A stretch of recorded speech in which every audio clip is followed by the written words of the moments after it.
مہنگائی وغیرہ کے خوف سے ایک یا متعدد نکاحوں سے دور بھاگنا شروع کر دیں تو وہ عورتیں جنہیں یہ بیوی بنا کر ان کے لباس، پوشاک اور خوراک وغیرہ کی کفیل بنتے، تو ان نوجوانوں کے نکاح سے دور بھاگنے کے نتیجے میں یہ تمام تر ذمہ داریاں لڑکیوں کے والدین پر پڑیں گی۔ اور بسا اوقات تنہا ایک باپ کو اپنی 5-5، 6 بیٹیوں کے لباس و خوراک، تعلیم اور علاج معالجہ جیسی ذمہ داریوں کو برداشت کرنا پڑے گا، حالانکہ والدین کا ان بیٹیوں سے کم از کم کوئی دنیاوی مفاد تو وابستہ نہیں ہوتا، لہذا والدین پر ان اخراجات کا بوجھ ڈالنا ہرگز مناسب نہیں، بنسبت ان نوجوانوں پر بوجھ ڈالنے کے جو اگر ان عورتوں سے نکاح کر لیں تو انہیں بیوی بنا کر بہت سے حسی اور واضح منافع اور مصلحتیں حاصل کر سکتے ہیں، مثلا توالد و تناسل، جنسی تسکین، خدمت و انسیت و محبت وغیرہ۔ الغرض لڑکی جب پیدا ہو گئی تو اس پر خرچہ تو ہوگا، اب قابل غور بات یہ ہے کہ خرچ کس پر ڈالا جائے۔ شریعت کہتی ہے کہ لڑکی جب بالغ ہو جائے تو نہ اس کے باپ پر اس کے خرچ کی ذمہ داری ڈالی جائے اور نہ خود اس لڑکی پر، بلکہ اس نوجوان پر ڈالی جائے جو جوانی کی دہلیز پر قدم رکھنے کے باعث کمانے کی صلاحیت بھی بھرپور رکھتا ہو اور اس لڑکی سے دینی اور دنیاوی مفاد بھی حاصل کر سکتا ہو۔ اس کے برعکس نکاح کی مخالفت کرنے والے کہتے ہیں کہ یہ سارا خرچہ اس مہنگائی کے دور میں لڑکیوں کے بوڑھے باپوں پر ڈالا جائے تاکہ لڑکیوں کی پیدائش پر ان کا باپ اپنے بھیانک بڑھاپے کی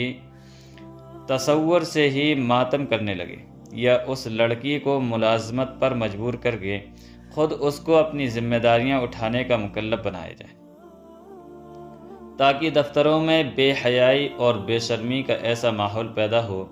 کہ 4 شادیاں تو ایک طرف، ایک شادی کی رہی سہی رسم بھی ختم ہو جائے، اور دوسری طرف خواتین کی ملازمتوں پر قبضہ کرنے سے مردوں کی بے روزگاری میں مزید اضافہ ہو جائے اور انہیں بستر پر پڑے پڑے عورتوں کی کمائی کھانے کا ایسا چسکا لگتا چلا جائے کہ پھر وہ دولت کے حصول کے بعد بھی ان عورتوں کی کفالت کے لیے تیار نہ ہو۔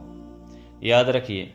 یہ ایک تسلیم شدہ حقیقت ہے کہ جس شخص کے کسی عورت کو بیوی بنا کر جبکہ اس بیوی کے ساتھ بہت سارے واضح اور حسی منافع وابستہ ہوں،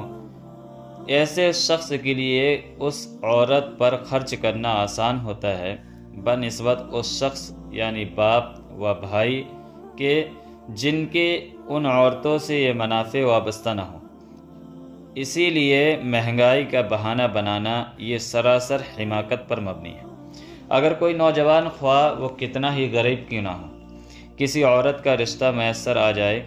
کہ جس عورت کے والدین کسی بھی وجہ سے اپنی بیٹی اسے دینے کے لیے تیار ہوں، تو ایسے نوجوان کو یہ مشورہ دینا کہ مہنگائی کا دور ہے، خرچے کہاں سے پورے کرو گے، ایسا مشورہ لڑکی اور خود اس کے باپ پر ظلم کے ساتھ ساتھ قوم کے ساتھ انتہائی احمقانہ قسم کی خیرخواہی کے مترادف ہے۔ یہ وظیفہ اور ذمہ داری لڑکی یا اس کے باپ کی ہے کہ وہ دیکھے کہ متوقع داماد اس لڑکی کو زوجہ بنانے کے بعد اس کے مناسب نان و نفقہ ادا کر سکے گا یا نہیں۔ اس کی رضا کے بعد کسی دوسرے کی دخل اندازی مرد کی نسبت عورت پر زیادہ ظلم ہے،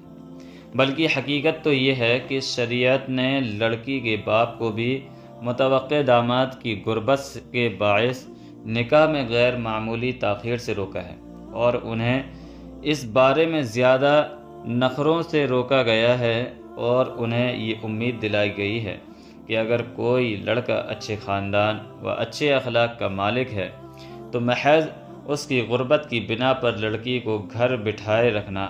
اور محض اس بنا پر کہ اس کے نکاح میں غیر ضروری تاخیر کرنا شریعت کی نظر میں پسندیدہ نہیں۔ جیسا کہ حدیث میں ہے، رسول اللہ صلی اللہ علیہ وسلم نے فرمایا کہ جب تمہاری طرف کوئی ایسا شخص نکاح کا پیغام بھیجے جس کے دین و اخلاق سے تم راضی ہو تو اس کا پیغام قبول کر کے اپنی بیٹیوں بہنوں کا اس سے نکاح کر دیا کرو۔ اگر ایسا نہ کرو گے تو زمین میں بہت بڑا فتنہ اور بہت بڑا فساد پھیلے گا۔